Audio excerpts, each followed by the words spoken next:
everybody. Welcome to another edition of Poland Daily Travel. It's good to see you.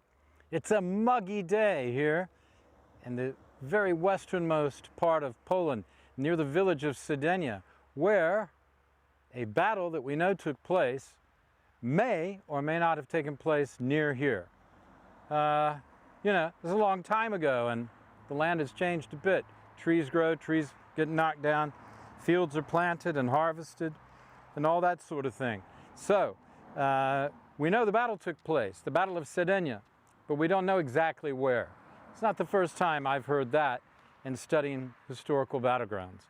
But when you go back 1,000 years, you're liable to make a mistake or two about exact locations. But we know it took place.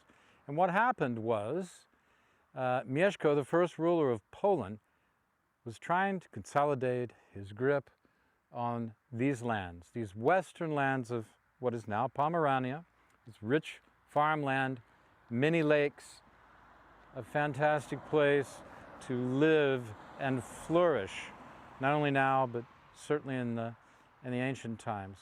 More moderate weather, not far from the sea, but also, as I said, a great place for cultivating the earth. Now, Mieszko had a brother, and his name was Cibor, and it's an interesting name. I've never heard it before, except in this one case. Better scholars than I, or scholars at least, may know more of these sort of ancient names. But anyway, Cibor. This was the name of Mieszko's brother, and he was instrumental in defeating the Germanic Germanic forces who were led by Volov, who was marching under orders from the Holy Roman Emperor. The Holy Roman Emperor, not the Roman Emperor, but the Holy Roman Emperor. The car was going very fast, about 100 miles an hour, but never mind. It's a straight run. At any rate, the battle took place somewhere around here.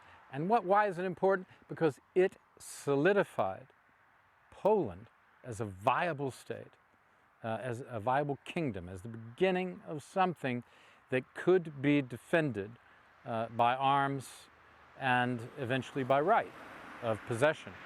In this case, possession of these new grounds. The area of the Odra River, which of course is what we're talking about in this series, was very important because it led to the cultivation. It provided the water for growing crops in this area, but also where you have a river, you also have swamps and a water table that's higher. So the rivers feed the countryside. And the Oder is particularly, I suppose, vivacious river in Poland. More so, I would think, than the Warta or the Vistula. It's two rivals for the largest river in Poland. The Vistula tends to be quite a slow-flowing river and quite shallow. It's not very deep, the Vistula.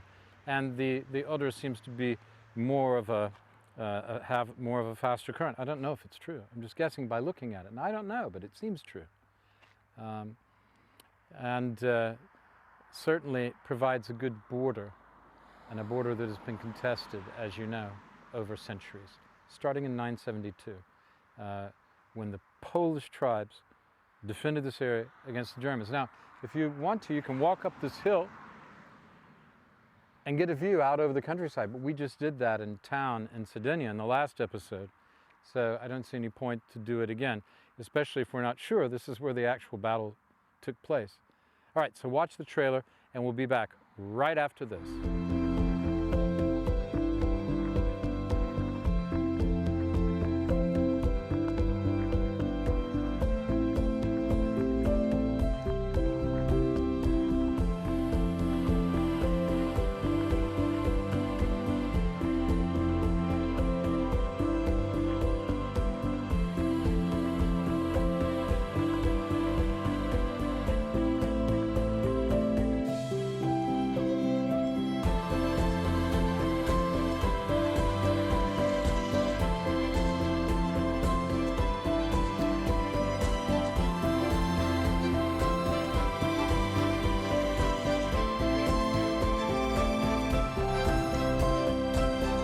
from being a rich effluvial land, the Odra Valley has always been a good place to stage a battle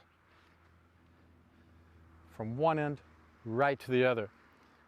Here we see a recreation of what the battle might have looked like. Chain mail and all that sort of thing. Very old school.